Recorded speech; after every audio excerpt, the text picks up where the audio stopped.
Hi, and welcome back to the podcast. I'm Sherry, your host, also known as Bear's Mum. In this week's episode, we're talking to Diana Scott from Frontier Pets. Di is the OG of raw pet feeding in Australia. Her brand Frontier has been around going on 11 years now and is still going strong. So we're going to be talking about how she got started, how she chooses her ingredients, what freeze drying technology actually is, and what that means for you as dog mums, and having a little bit of a chat about packaging and all the fun things. Stick around. Hi, everyone. Welcome to the podcast. Our guest for this week is the lovely Di from Frontier Pets. This lady is a little bit of a legend in the pet space in Australia and the raw feeding space in particular. She's the OG, I reckon. You would have to have been one of the first to do the sort of product that you have, yes? There wasn't very many when you Absolutely. started. No. And in a lot of ways, we were quite innovative. So it wasn't just, the ethical side of our product, which I'm sure we'll talk about. It's the direct to consumer selling component of the product as well, which was when we launched 10 years ago, that was very disruptive. It was very different to the traditional model of developing a product and then selling it through traditional bricks and mortar. So, yeah, we were very much a leader in the space at the beginning. Well, and still are, I'd argue. I'd like to think so, Sherry. Well, certainly in the sense that we're the only product in the world actually that uses only free range and organic produce in our food. I love that. So, yeah, you would because of your background and the your love of organic products.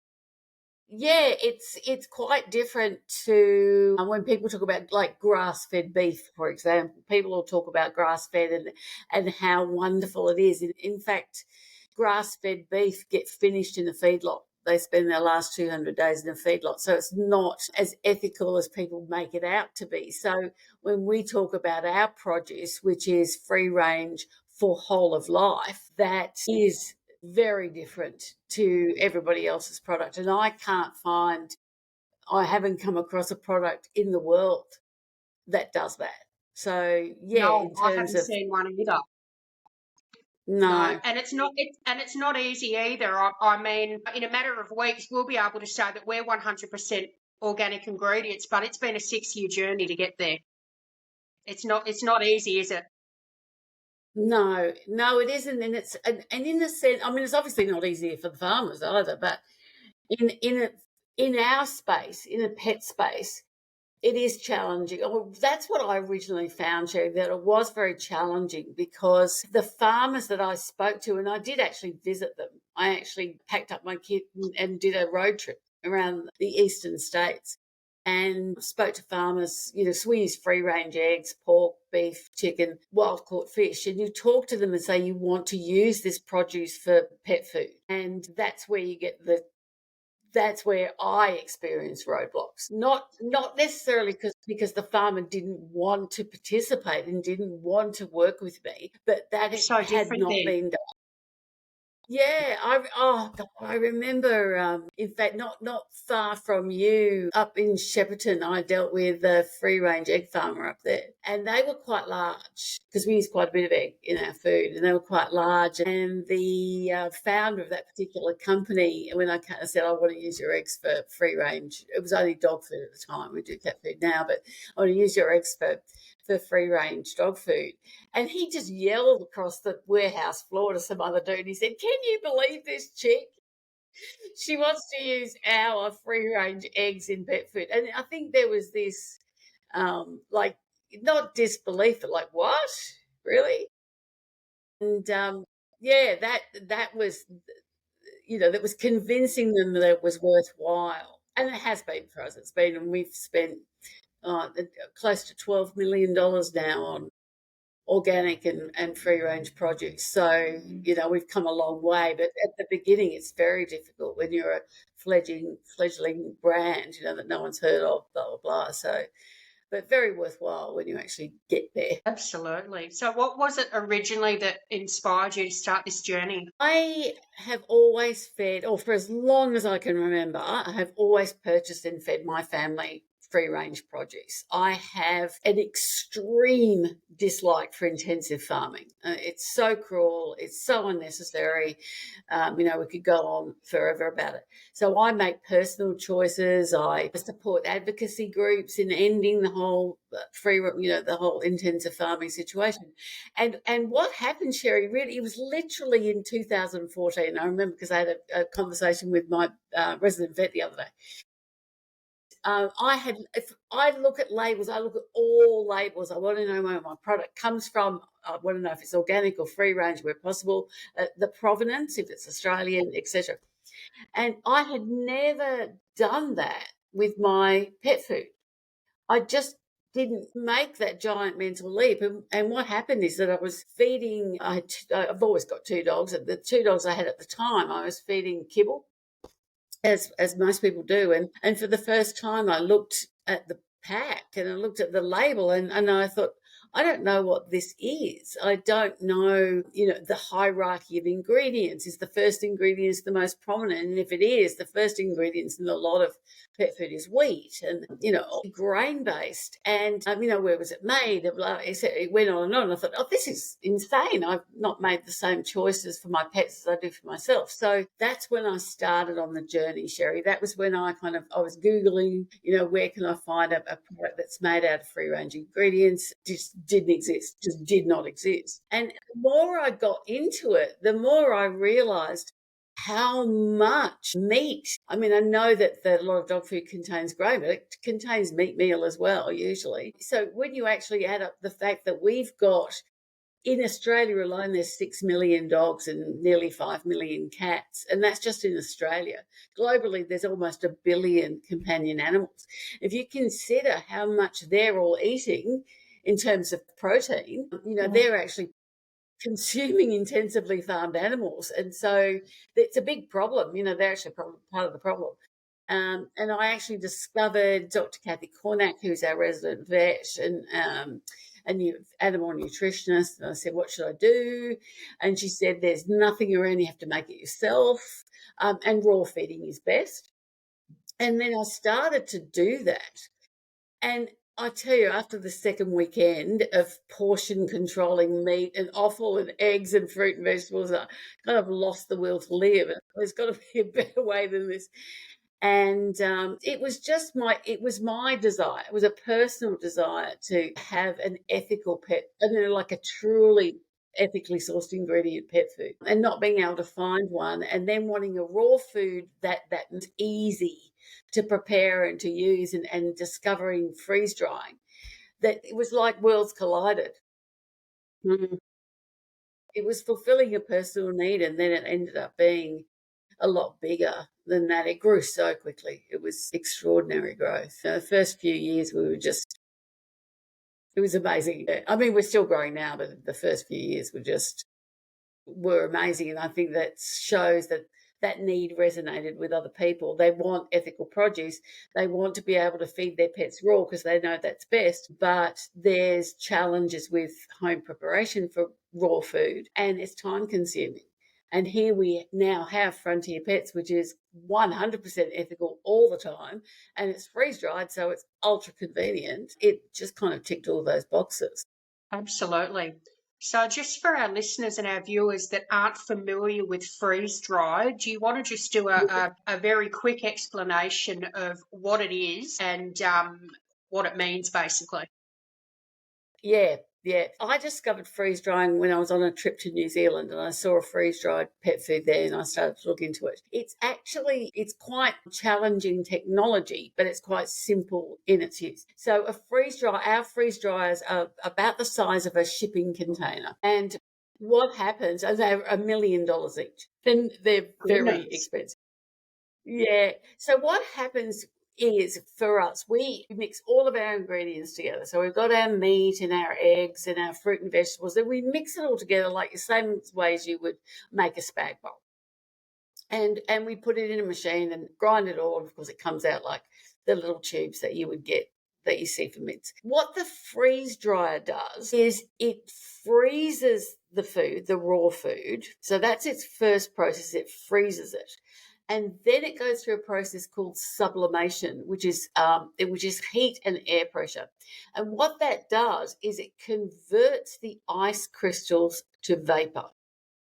So it extracts water, but it does it from ice crystals. So it's literally taking the water and only the water out of the food. So what you end up with is a completely dry, light product. And it's self-preserved because the thing that makes food go off is water activity. That's what bacteria live in. So we've got this raw mince product, and the freeze dryer goes whoop, and it takes out all the water, so you end up with a dry product. But all of the nutrition and the calorific content remains completely intact because all you've done is taken out the water. So I mean, it does get, there's water soluble vitamin minerals that come out that you replace, but basically that's it. So you've literally taken the water out. It weighs 75% less because we're all made up of 75% water. So you take the water out, you end up with, so if you've got a kilo and you take the water out, you end up with 250 grams. And then what happens is the customer then gets the food, keep it in your cupboard, no need for freezing, any of that stuff. Completely shelf stable, will last for 20 years without going off. And then when you put it in the bowl, the pet parent just literally puts warm water back into it. So it reconstitutes it to its original raw form. So it's not cooked, it's completely raw. And as soon as you add the water, you get this aroma of food exactly the same way as if you were feeding raw. And the best way I can describe it is if you put a grape into a dehydrator, you would get a sultana. It uses heat, pulls it out, it goes, eat, and it shrinks up. You put a grape into a freeze dryer, you get a dry grape. So everything remains, the size, everything remains the same. It's just not got the water in. So it's great for all sorts of things. It's lighter, a kilo of our food reconstitutes to 4 kilos. So, but you've only got to carry a kilo around with you. So, a lot of women are the ones that buy their pet food. So when you buy 4 kilos of our food, you've got 12 kilos of food. So you're not lugging around 12 kilos of food. You keep it in your cupboard. It's as fresh as a daisy.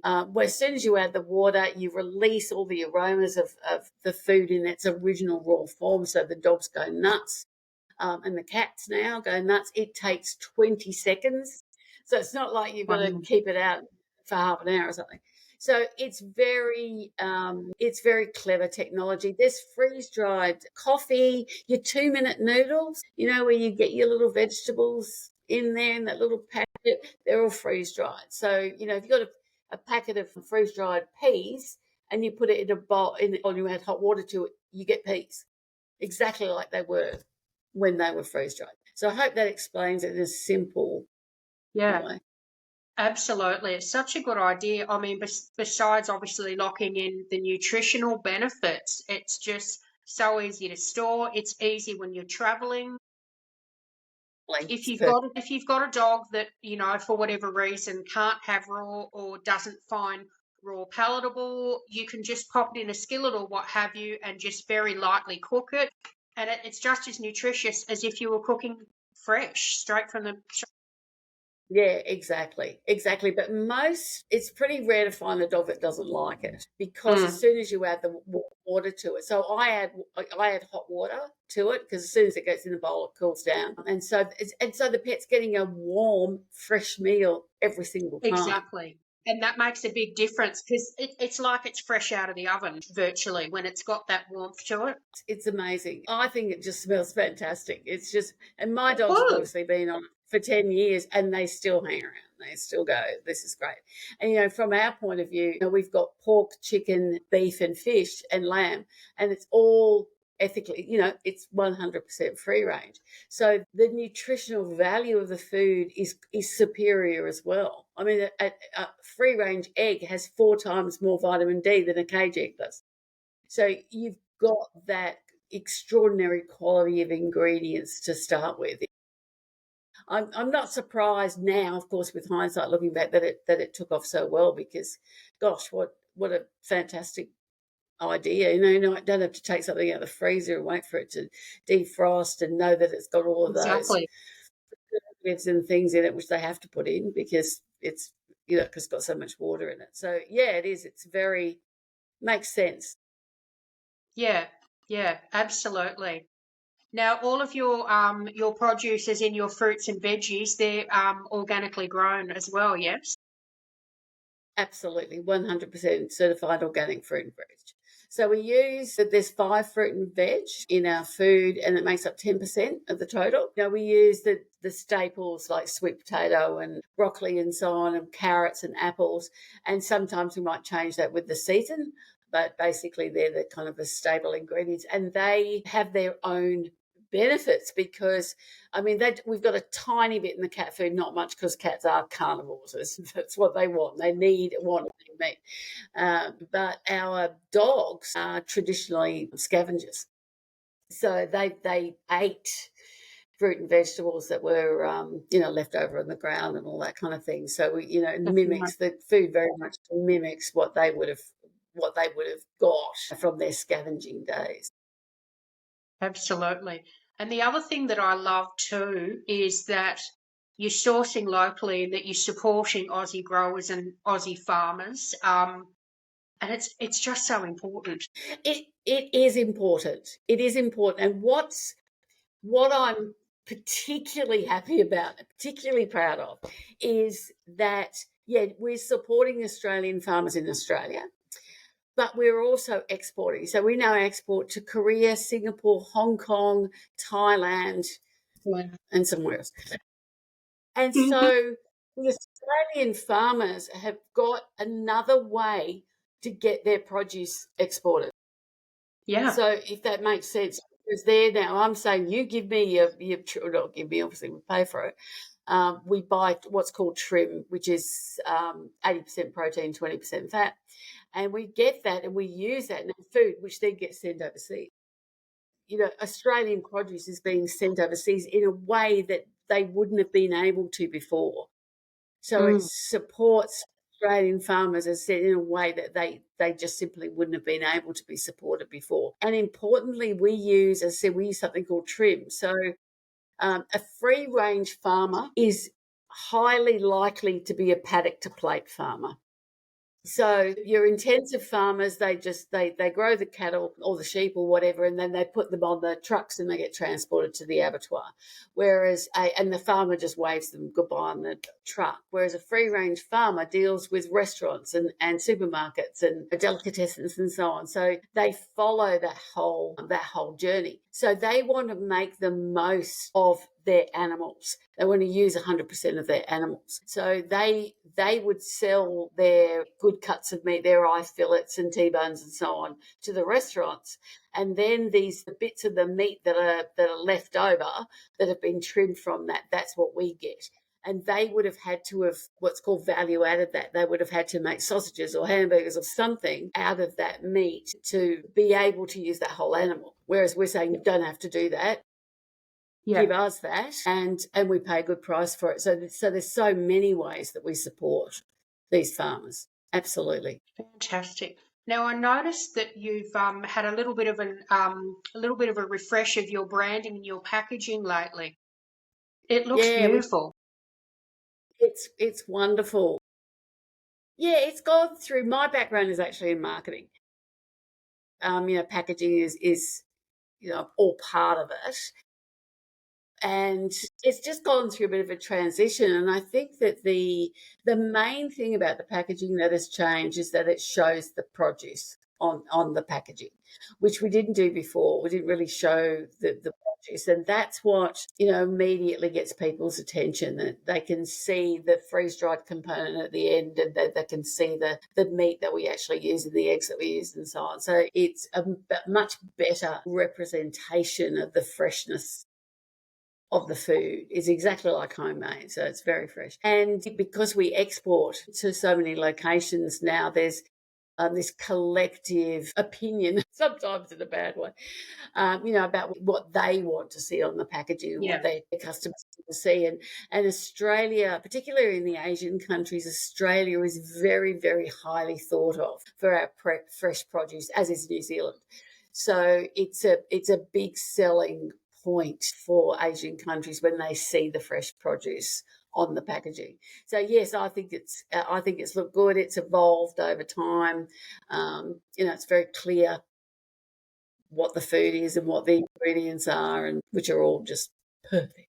absolutely. And it's a nice clean design as well, which is going to work on retail shelves too. Yeah, that's right. So, as I said at the beginning, that because I'm a marketing person, I wanted to sell directly to the consumer because I wanted to know who the consumer was. And I had not been in the pet food industry before, so it was a new consumer group for me, and selling directly to people and dealing directly with people, you get to understand what their issues are, what their challenges were.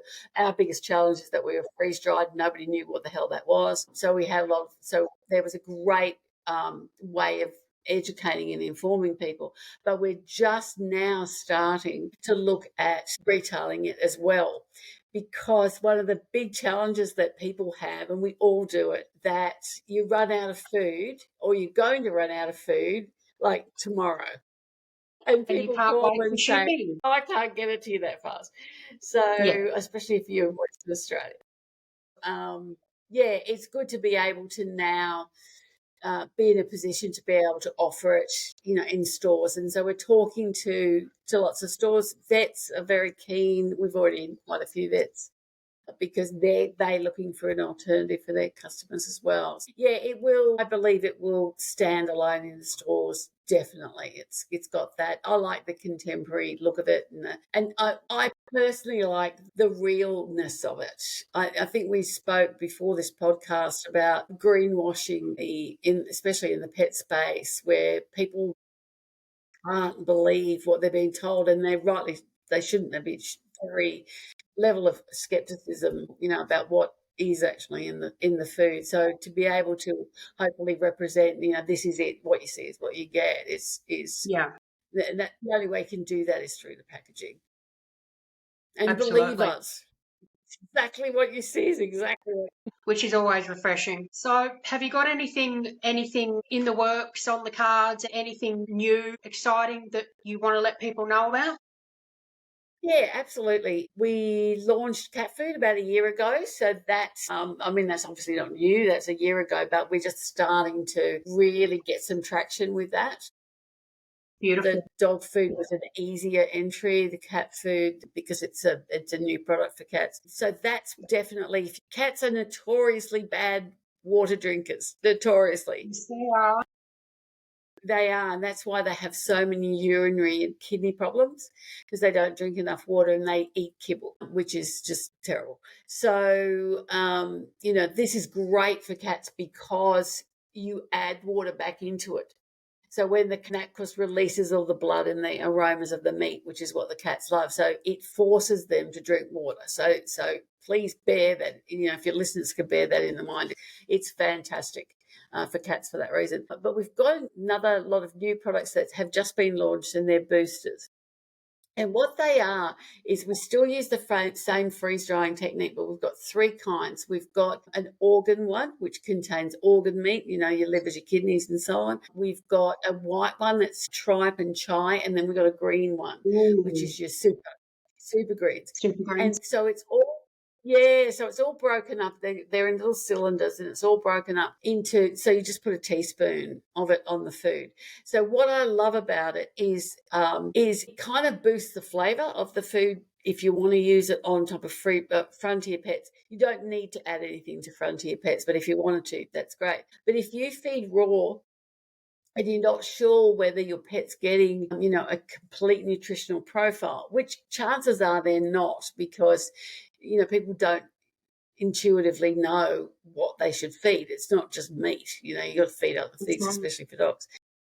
Yeah, so these little boosters will, if you had um, a blob of mince and you put in the green, the white, and the red boosters, you've got pretty much a nutritionally complete meal. So that's just been launched, and it's going extremely well, and it's just a very, very simple way for people to boost their raw feeding. I mean, even boost their dry food if they were that way inclined, to give it Absolutely. that extra thing. And it's great for vegetarians that don't that like to feed their pets raw but don't want to handle raw product. Obviously, Frontier Pets Yeah, is great for that. And if they're happy enough to put a blob of meat in there, but they definitely don't want to be cutting up kidneys and livers, and I don't blame them, then it's that not my booster is favourite great. activity. It's just it's awful. So, so this is a great way to replace that kind of thing, and it just adds that little bit of extra oomph, for older dogs and puppies that need that extra bit. But it doesn't replace, as I said, it's not needed on Frontier Pets food, but it allows people that aren't necessarily feeding Frontier another way. But that's a recent thing, and that's fantastic. We're really delighted by how that is going. And you've got those beautiful compostable and biodegradable cylinders as well. Yes, that's right. Love to have it on our bags of food. Tried desperately, desperately to get It's very home hard. recycling. It's Can't do very, it. very Can't hard, I always. know. Yeah, because it'll kill it. It'll oxidate it. Yeah. And we tried and tried and tried. It will happen. Someone will come up with it, but we Yeah. have to use foil. The technology just hasn't quite caught up It's to. not I'm right. in the same boat because I'm a plastic free brand as well. I Yes. do use aluminium, which is infinitely recyclable, but Mhm. everything else is in similar packaging to the cylinders you use. It's the craft tubes. I can get away with the plant-based lining for my balms, but there are other certain products that I can't. You can get plant-based craft bags in smaller sizes, which we use for our smoothies, but they would not be anywhere big enough for an actual food product. And yeah, that nothing's 100% guarantee with something you need to keep dry, and it's when you're going Yeah. for a product like a food where it's not a once or twice off, where it's something you want to keep fresh for a number of months. Foil is really the best, unfortunately. It is, and we do a lot of testing on. As I said, the food itself does not have any water in it. Doesn't have any water, but the bag itself can. It's I can't remember what the term is. Sorry, Sherry, but it's the absorption of water from the outside to the inside of the bag, and it can happen. It can just happen. And Yeah. so we've tested that to the It nth will degree it to will make happen sure. sooner or later. Unfortunately, I mean, I can get Yes. away with it. I can get away with it for my products because you're either talking single-use skin and coat treatments, or you're talking smoothies, which yes, there might be a few servings in there, but they've generally used it up in a much shorter time frame, so it's fine. Yeah, with Yeah. freeze dry, different story, Yeah, but it it will is, get there. and we just keep looking and talking to people. And Australia isn't good in terms of manufacturing packaging. You have to go overseas to get No, we're a to bit get behind. packaging. So we are, but we don't, because we don't have the manufacturing infrastructure anymore. So Yeah, let's not go down that horrible pathway. But yeah, we will eventually. But yeah. it Yeah, is no, what it is. it all takes time. I mean, look, I'm still ordering some of my packaging from China because it's just not available in Australia, or Australia will only have Right. one size and I need a different size, which is painful, but it's temporary. It will improve. Yeah, that's exactly right. We've just got to wait and see. There's enough. It's consumer demand. When there's enough people saying got to do this, then it will change. So let's just keep our fingers crossed. But the good news is about Frontier Pets is that it's got a best before, not a use by, but a best before of 2 years, which has been clinically trialled. That's It terrific. will stay for years. Yeah. Oh, that's huge.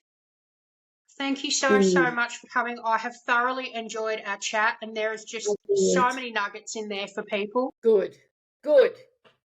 Pleased that you asked me. Thank you very much, Sherry. My pleasure, and I'd love to have you back again sometime. I think we could probably talk for days. Yep, absolutely. Fantastic. Happy to talk about Frontier Pets anytime. Thanks for tuning in for the podcast. If you enjoyed this episode, please remember to like, subscribe, and share. Say hi to your dog for me.